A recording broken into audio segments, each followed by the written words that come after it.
Welcome to my channel mission librarian. आज हम बात करने वाले हैं यूनिट 2 जो कि है हमारी लाइब्रेरी क्लासिफिकेशन। इस टॉपिक में हम जितने भी लाइब्रेरी क्लासिफिकेशन हुए हैं उन सब के बारे में बात करेंगे, चाहे वो डीडीसी हो, एलसीसी हो, सीसी हो, यूडीसी हो, इन सब के बारे में बात करेंगे। ये कब इस्टेब्लिश हुई, कितने इसके अंदर टर्म्स हैं, क्या इसमें की पॉइंट्स हैं, उन सब के बारे में हम बात करने वाले हैं। ठीक है, बिना किसी देरी से हम अपना टॉपिक स्टार्ट करते हैं। फर्स्ट पॉइंट है, ये एज अ पॉइंटर है, ऐसे ही आप नोट्स बनाएंगे तो जल्दी से आपको ईजिली आपको कॉन्सेप्ट माइंड में क्लियर होगा। तो जब भी नोट्स बनाएं याद रखें कि वन लाइनर हो या पॉइंटर हो। ठीक है, इससे क्या होता है, आपको पढ़ने में भी आसानी होती है, कॉन्सेप्ट समझने में भी आसानी होती है, हर तरीके से आपका टाइम भी बचता है। ठीक है, तो फर्स्ट पॉइंट है क्लासिफिकेशन। तो क्लासिफिकेशन कहाँ से आया? क्लासिफिकेशन आया है क्लासिस वर्ड से, जो कि क्या है, एक लैटिन वर्ड है। नेक्स्ट है कि फादर ऑफ क्लासिफिकेशन किसे कहते हैं? उसे वो एरिस्टोटल को बोलते हैं। हिंदी में क्या बोलेंगे? अरस्तु। अब नेक्स्ट है कि father of modern library classification किसे बोलते हैं? आधुनिक पुस्तकालय के जो पिता हैं उसे किससे बोलते हैं? Melville DV. नेक्स्ट बात है कि जो अब बात करते हैं कि जो हमारी क्लासिफिकेशन है, लाइक डीडीसी हो गया, मतलब डीवी डेसिमल क्लासिफिकेशन, सीसी मतलब कोलन क्लासिफिकेशन, यूडीसी मतलब यूनिवर्सल डेसिमल क्लासिफिकेशन। तो इसमें जो नोटेशन है वो किस प्रकार की है? तो डीडीसी है, उसमें नोटेशन है हमारी प्योर, मतलब ये 0 से 9 चलेगी। ठीक है, जो सीसी और यूडीसी है ये क्या, मिक्स्ड हैं, मतलब इसमें 0 से 9 भी, मतलब नंबर्स भी हैं, अल्फ़ाबेट भी हैं, फिर उसमें कैपिटल भी हैं, स्मॉल भी हैं, हर तरीके से यूज़ किया गया है। नेक्स्ट है पॉइंट कि क्वेश्चन आ जाता है कि डाइकोटॉमी है कि पॉलीकोटॉमी है, कौन सी जो क्लासिफिकेशन है वो क्या है।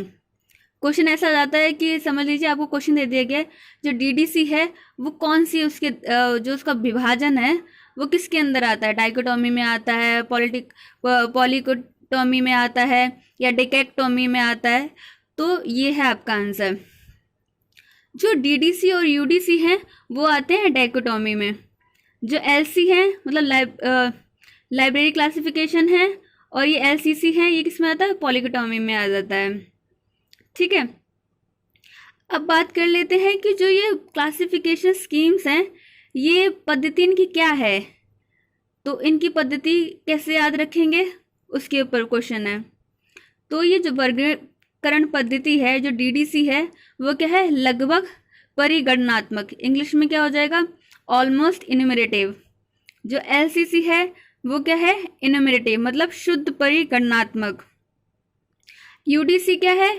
ऑलमोस्ट फेसिट, मतलब कि लगभग पक्षात्मक है। और जो कोलन क्लासिफिकेशन है क्या है? पक्षात्मक, मतलब फेसिट। ये तो रही आपकी वर्गीकरण पद्धति, इनको बहुत ही ध्यान से पढ़ लीजिए, इस पे क्वेश्चन आए हुए हैं, केवीएस में भी आए हुए हैं, डीएसएसपी में भी आए हुए हैं। ये छोटे से टर्म्स हैं बट ये बहुत ही इंपॉर्टेंट है। अब नेक्स्ट हम जितनी भी हमारी क्लासिफिकेशन है उनके बारे में बात करते हैं। सो फर्स्ट हमारी क्लासिफिकेशन स्कीम है डीडीसी। तो डीडीसी क्या है? Dewey decimal classification. किसने दी है ये? मेलविल डीवी ने। कब इसके फर्स्ट एडिशन आया था? 1876 में। नेक्स्ट है एक्सपेंसिव क्लासिफिकेशन, ये किसने दी है? चार्ल्स एमी कटर ने। ये कब? 1851 में इसका फर्स्ट एडिशन आया। नेक्स्ट है LCC, library of Congress classification, ये किसने दी है? सीएम हैंसन ने। कब? 1904 में। नेक्स्ट है यूडीसी, यूनिवर्सल डेसिमल क्लासिफिकेशन, ये किसने दी है? Paul Adler and Henri de la Fontaine ने। कब? 1905 में। नेक्स्ट है सब्जेक्ट क्लासिफिकेशन, ये किसने दी है? जेडी ब्राउन ने। 1906 में इसका पहला एडिशन आया। नेक्स्ट बात करते हैं कोलन क्लासिफिकेशन, जिसे किसने दिया? एस रंगनाथन ने, जो कि इसका फर्स्ट एडिशन कब आया? 1933 में। अब बात करते हैं बिब्लियोग्राफिक क्लासिफिकेशन, इसे किसने दिया है? ब्लिस ने। और ये कब दिया है? 1935 में इसका फर्स्ट एडिशन आया। अब है राइडर्स इंटरनेशनल क्लासिफिकेशन, ये किसने दिया है? एफएम राइडर्स ने। कब? 1961 में इसका फर्स्ट एडिशन आया। अब है बात करते हैं ब्रॉड सिस्टम ऑफ ऑर्डरिंग, ये किसने दिया है? ब्रॉड ने 1978 में। तो ये तो कुछ आपकी क्लासिफिकेशन स्कीम किसके द्वारा थी और कब आई इसका फर्स्ट एडिशन, उसके बारे में बात की है यहाँ पे। अब बात करते हैं यूडीसी के बारे में, यूडी से जुड़ी हुई जो मेन पॉइंट है, इंपॉर्टेंट पॉइंट्स हैं उनके बारे में। सो यूडीसी की फुल फॉर्म क्या थी? Universal decimal classification. किसने दिया था? पॉल एटलेट ने एंड हेनरी ला फॉन्टेन ने। कब दिया था? 1905 में। अब ये है कि जिसके एडिशन 1905 में फर्स्ट आया था वो कौन सी लैंग्वेज में आया था? फ्रेंच में। नाम क्या था? मैनुअल दू रेपुटेड बिब्लियोग्राफी यूनिवर्सल। सेकंड है, जो सेकंड आया इसका वो कब आया? फ्रेंच में लैंग्वेज में सेकंड एडिशन, उसका नाम क्या था? Classification decimal universal. फिर जो थर्ड आया 1934 में वो कौन सी लैंग्वेज में था? जर्मन लैंग्वेज में, जो कि इसका नाम क्या था? Decimal classification. फिर 1943 में इसका एडिशन आया इंग्लिश लैंग्वेज में, इसका नाम था universal decimal classification means UDC. So ये आपको लैंग्वेज याद रखनी है कि फर्स्ट और सेकंड जो एडिशन थे उनकी क्या लैंग्वेज थी, थर्ड एडिशन की क्या लैंग्वेज थी और फोर्थ एडिशन की क्या लैंग्वेज थी। क्योंकि यूडीसी के अब तक टोटल 7 एडिशन आ चुके हैं, 7 में से ये जो 4 ऊपर थे ये पूर्ण तरीके से थे और जो 3 आए थे वो कौन से थे?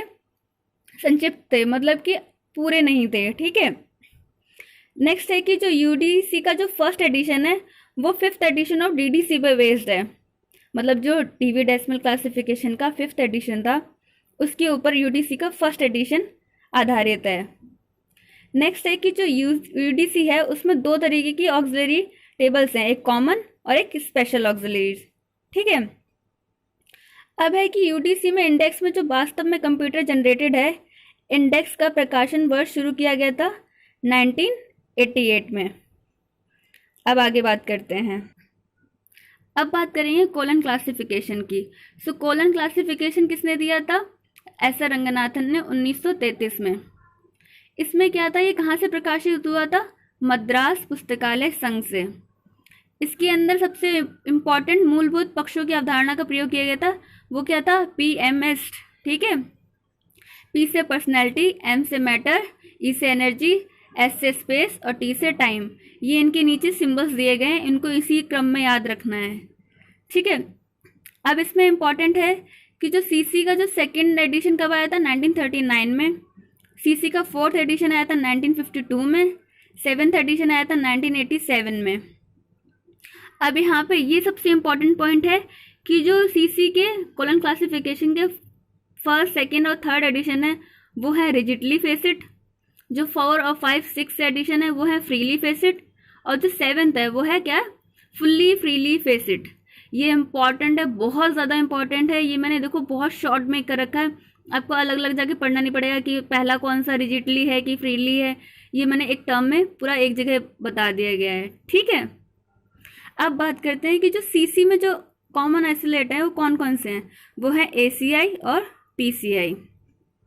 इनको और इलेबरेट करके हम नेक्स्ट वीडियो में पढ़ेंगे। ठीक है। अब बात करते हैं कि वर्गीकरण के गतिमान सिद्धांतों का प्रतिपादन किसने किया है? ये किया है एस.आर. रंगनाथन अपनी कौन सी बुक में? प्रोलेगोना टू लाइब्रेरी क्लासिफिकेशन। नेक्स्ट है कि जो वर्गीकरण के विवरणात्मक सिद्धांत हैं उसका प्रतिपादन किस किस ने किया है? सो सीयर्स ने किया है, रिचर्डसन ने किया है, ब्लिस एंड ब्राउन ने किया है। ठीक। अब जो ऑक्टेव नोटेशन है उसका प्रयोग किस में किया गया? CC में, मतलब कोलन क्लासिफिकेशन में। अब नेक्स्ट है कि जो प्रोलेगोना टू लाइब्रेरी क्लासिफिकेशन में रंगनाथन ने कितने वर्गीकरण के उपसूत्र दिए हैं? ये क्वेश्चन बहुत इंपॉर्टेंट है, आप याद रखना। 2 तरीके के सूत्र उन्होंने दिए हैं, एक कोलन क्लासिफिकेशन है और एक कैटलॉगिंग है। कैनन ऑफ क्लासिफिकेशन और कैनन ऑफ कैटलॉगिंग, इसमें कभी भी कंफ्यूज मत होना। इसके लिए मैं अलग से बना दूंगी वीडियो, उसमें सिर्फ उसी के ऊपर होगा। ठीक है। अब जो ये इन्होंने क्लासिफिकेशन के जो कैनन्स दिए हैं, टोटल इनके नंबर कितने हैं? 43, जिसमें कौन कौन से? पहला है आइडिया प्लेन, इसके ऊपर क्वेश्चन आ जाता है, आइडियल दे देते हैं, आइडिया करके आइडल दे देते हैं। तो ये है फर्स्ट है आइडिया प्लेन, सेकंड है verbal plane, notational plane and book classification. इनके नंबर से याद रखना है आपको कितने कैनन्स हैं। आइडिया प्लेन में 15 कैनन है, वर्बल प्लेन में 4 कैनन है, नोटेशनल प्लेन में 21 कैनन है और बुक क्लासिफिकेशन में 3 कैनन है। इनको टोटल करेंगे तो टोटल हो जाएंगे 43। मतलब क्लासिफिकेशन के जो कैनन है कितने हैं टोटल 43। अब नेक्स्ट है कि जो ये गतिमान सिद्धांत दिया था प्रोलेगना की लाइब्रेरी ऑफ क्लासिफिकेशन, इसका जो 3rd एडिशन है उसमें सहायक अनुक्रम के सिद्धांत की संख्या कितनी है 18। जो इसमें पक्ष अनुक्रम की सिद्धांत की संख्या कितनी है 4। प्रोलेगना लाइब्रेरी क्लासिफिकेशन 3rd एडिशन में अभिधारणों की संख्या कितनी है पोस्टुलेट की 13। ये चीज़ें आपको याद रखनी है, आपको अलग अलग नहीं ढूंढनी पड़ेंगी, एक जगह ही मैंने सब चीज़ें लिख दी हैं। आप यहाँ से जो लोग ये वीडियो देख रहे हैं आप साथ के साथ अगर लिखते भी जाएंगे तो वो ज़्यादा और भी बेटर रहेगा आपके लिए। नेक्स्ट है कि जो कोलन क्लासिफिकेशन है पीसीआई कितने प्रकार के होते हैं, तो पीसीआई होते हैं एनर्जी एंड पर्सनैलिटी। अब बात करते हैं अपूपा। अपूपा का सिद्धांत किसने दिया है एस.आर. रंगनाथन ने। अपूपा के अंदर क्या क्या टर्म्स हैं उसके लिए एक अलग से वीडियो बना दी गई है, अगर आप देखेंगे जाके वीडियोस में आपको मिल जाएगी। अब नेक्स्ट है कि 2 या 2 से अधिक पक्षों के बीच जो संबंध होता है उसे क्या बोलते हैं इंटरफेसिड फेस रिलेशन। एक ही पक्ष के 2 एकल के बीच संबंध होता है उसे बोलते हैं इंट्रा एरी फेसिड फेस रिलेशन। एक ही एकल के 2 एरी के बीच में जो संबंध होता है उसे बोलते हैं इंट्रा एरी। अब एक टर्म है कि notation as short head sign, ये किसने दिया है E.C. रिचर्डसन ने। अब ये कुछ पॉइंट है लाइक रिलेटिव इंडेक्स है, फोनिक स्केड्यूल्स है, ये किससे संबंध रखते हैं। इसके ऊपर क्वेश्चन आता है कि फोनिक स्केड्यूल दे देते हैं, ये किससे संबंध रखता है CC से, DDC से, UDC से, तो ऐसा क्वेश्चन आपको मिल जाएगा। तो किससे रखता है DDC। अब नेक्स्ट है कि जो वर्गीकरण शोध है like CRG classification research group, ये कहाँ पे है लंदन में। नेक्स्ट है जो वर्गीकरण शोध जो इंडिया का है DRTC means documentation research and training centre, वो कहाँ है बेंगलोर में, जिसकी स्थापना कब हुई थी 1965 में रंगनाथन द्वारा।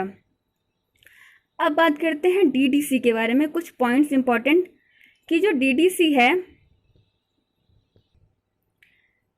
DDC का फुल फॉर्म तो मैंने बता दिया था, डीवी डेसिमल क्लासिफिकेशन किसने दिया मेलविल डीवी ने दिया। इसमें सबसे इंपॉर्टेंट पॉइंट ये है कि जो DDC का जो फर्स्ट एडिशन आया था उसमें कितने पेजेस थे, तो उसमें थे टोटल 44 पेजेस। इसके बाकी कितने एडिशंस हैं उन सब के बारे में हम आगे बात करेंगे, कितने एडिशंस हैं, उनमें क्या खास बात है, कौन सा संक्षिप्त एडिशन है, किस एडिशन में कितनी टेबल्स हैं, उन सब के बारे में हम अलग से बात करेंगे। लास्ट इसमें एक और पॉइंट है कि जो डीवी ने क्या किया है प्योर नोटेशन का यूज़ किया था। प्योर नोटेशन मतलब उन्होंने सारे संपूर्ण ज्ञान को 10 भागों में विभाजित कर दिया था। ठीक है, ये था आपका क्लासिफिकेशन से रिलेटेड जितने भी सवाल थे उन सबको मैंने इंक्लूड किया है। अगर कुछ भी छूट गया हो तो please let me know in comment section. बाकी आई होप आपको वीडियो अच्छी लगी होगी। मैंने बहुत ही शॉर्ट में आपको बहुत सारे पॉइंट समझाने की कोशिश की है। आई थिंक आपको समझ में आया होगा। अगर आपको समझ में आया होगा प्लीज़ आप बने रहिए मेरे साथ। मिलते हैं नेक्स्ट वीडियो में यूनिट 3 के साथ। तब तक अपना ख्याल रखिए। Bye bye and take care.